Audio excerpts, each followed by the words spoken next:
Hi everyone, this is my video about how in a game of Uno is won and the human player won the game, then a small window appears and it kind of flashes. It's not quick flashing so you won't get a epilepsy, but it is a little animation.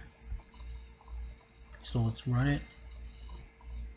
So here it's just flashing white and gray. I can see it's flashing in the background. And I think I watched a YouTube video on how to do some animation, and it just kind of changed around a little bit.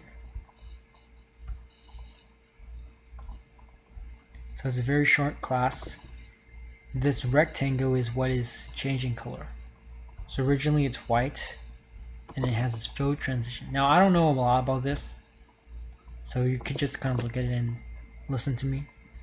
So it changes, I think it takes only 1 second to change color.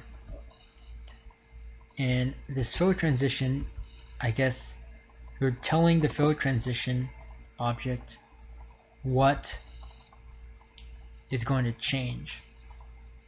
So you have your rectangle and you're telling this fill transition that it's going to change the rectangle's color.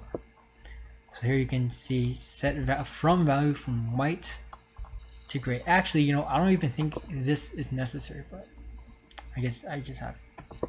And then you can reverse it. So it goes from not only from white to gray, but from gray to white. And then it does it for an infinite amount of time, and you play it. Let's play it again. Here we can see the rectangle. It's going from white to light gray within 1 second, and it runs forever until the X button is clicked. So that's all for this video. Thanks for watching. Bye.